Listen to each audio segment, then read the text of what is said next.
Hi, and welcome to the Effective Teaching Podcast. I'm your host, Dan, and we are going to be talking about being an effective teacher.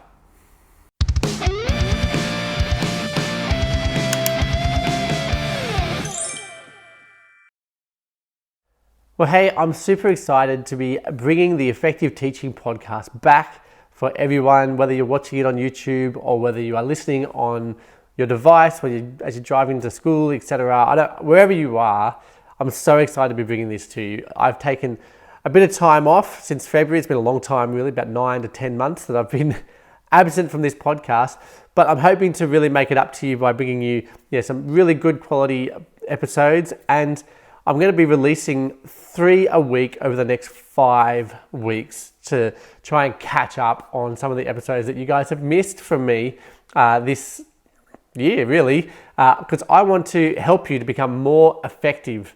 Okay, I've been working on my own effectiveness over the last while. The reason I took the time off was so that I could be focused on a particular task that was right in front of me. And so I focused on that. I've got myself sorted. I've actually become more effective in the process as I have learnt to better manage things as I worked on that project.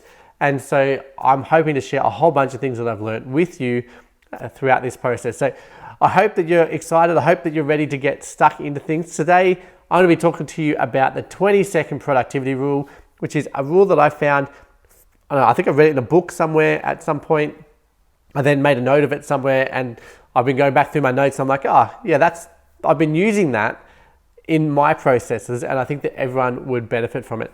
And the reason why I'm going to talk about this 20-second rule is because today in our society, we are getting more and more distracted, and we're not really identifying the fact that by being distracted generally, it actually means that when we try to be focused, we really can't be. We actually struggle a lot to be focused when we need to be because we are so distracted all the time. And this is mostly because we've got our phones on us all the time. And so we are responding to messages as soon as they come in. We're responding to emails as soon as they come in.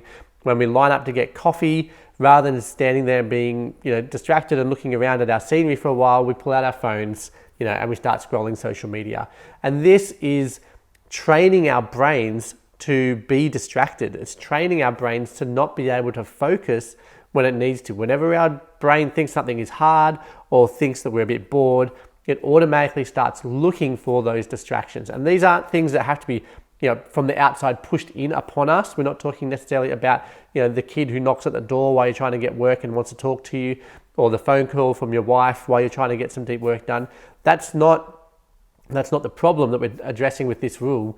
This rule is about helping us to develop our ability to be self-controlled around distractions. And I'm sure that you, like me, find yourself when you're in the middle of doing something, you might go, I'm just going to check this, right? Or I'm just going to do this instead. And you might find it harder to focus for extended periods of time on what's called deep work. And you can listen to previous episodes where I've talked about deep work, what it is, how it all works.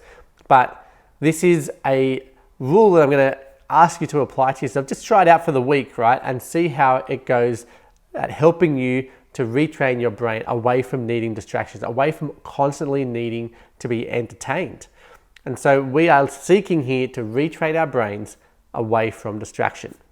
Okay, so let's now enter in the 20-second rule. Now, this 20-second rule is very simple to apply. Basically, what it is when you catch yourself wanting to go to a distraction.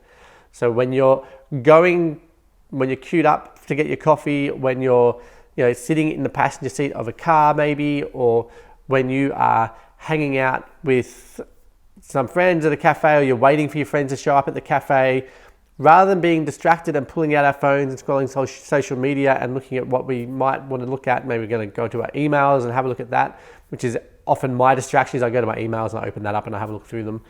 So rather than doing that, when you feel that kind of idea, when you go to reach for your phone, the rule is basically that you have to put in a 20-second barrier between you wanting that craving and you giving yourself the satisfaction. And what it does by doing that is you're separating the craving from the actual satisfaction at the end of it. And so Rather than, so I might be writing a program and then go, oh, I'm just going to go and check social media and see if someone's replied to a post I put up earlier, right? And so you pull up your phone, you scroll, right? But instead of that, this time you're going to be writing your program, you're going to feel the distraction need, and you go, right, that's okay for me to want that, but I'm going to wait 20 seconds before I do that and keep working for 20 seconds instead. And what's going to happen is one of two things. Either as you get back into your work, you're going to forget about checking your phone and you're going to suddenly get an extra half hour to an hour of deep work done on that program. The other thing that might happen is that you might still be wanting to do that, but because you've put in the 20-second delay, right, from when you first started to when you go and check it, it helps your brain to disassociate the want that you originally had from your fulfilling it. And you can, if you like, start to even expand this 20-second rule and create a minute or something before you can actually go and check it. But it's just about separating the craving from the satisfaction. You're retraining your brain so that it's not looking for those distractions all the time. When things get hard, it doesn't start searching for those other things to do. When you're bored, it doesn't start searching for other things to do. And there's lots of research actually that's been around that shows how us being distracted, or our constant need to be entertained, and constantly, we don't have boredom time. Our brain doesn't have downtime where it's really not doing anything, unless you happen to go for a walk by yourself. Even kids talk about these, we unwired walks, right? We unplugged walks, and I'm just like, that used to just be a walk, right? We used to go for walks and we didn't have earphones in. We weren't listening to music or listening to podcasts or whatever while we walked. And I'm not saying that you shouldn't listen to podcasts, but you just need your brain to have a time when it's not doing anything, or when it's hard, it can keep focused and keep doing those things. And if we are constantly going to our distractions, we're actually setting ourselves up to not be able to get quality work done in a decent amount of time. We're actually going to get distracted. We're going to get 20 minutes of work done instead of an hour and a half. All those things happening because we are constantly distracted. We're constantly seeking those things. And so during the 20 seconds, right, getting back to work, you don't just sit there for 20 seconds, right? Well, unless you're waiting at a coffee shop line, right? In which case, really try and do the whole wait between where you are in the line and when you get to the front.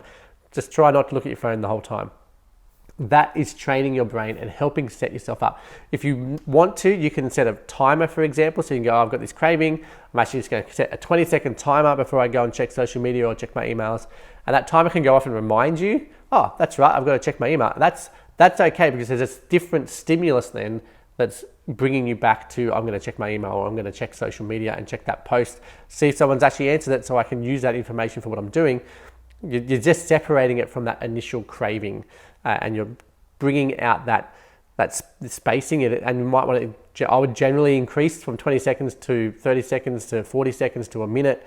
You want to really expand that time so that eventually when you feel the craving, you go, actually, I'm going to wait until I'm finished this task that's in front of me. And that's the key thing, because we want to be developing our ability to be focused and to be getting deep quality work done when we set that time aside. Now, this is very simple, very, very simple strategy to implement, but it will help you to retrain your whole brain and help you to then become more productive when you're sitting down trying to get that marking done. You're not going to get up and go, I'm going to go and pour myself a drink now. I'm going to go and get a little snack while I'm working. I'm going to go and all those constant small interruptions that happen to us while we're marking something, or while we're writing feedback, while we're designing our units of work. We're looking to really shift away from all those distractions so that we can be focused and get the work done essentially in less time, because we're more focused. And that focusing just massively improves. It allows you to get into what's called flow. And flow is that state when you're kind of in the zone. If you're a PE teacher or into sport at all, being in the zone, right, where you're just like, oh yeah. And anyone who's done any kind of creative thing, and I would say sport is creative, all those kinds of things, right? You get into a state, if you're writing, right, you get into a state of writing where you're like, you can just keep going, right? And time seems to kind of fade into the distance because you're enjoying yourself so much. And that happens when a task is challenging enough, but yet also, you're enjoying it, and it's still like it's a challenge that you're overcoming, right? And that gets you into that state of flow, and then you can roll on. And that can be, creating an artwork. It can be playing sport. It can be found in so many different areas as we do things either with our hands or with our brains.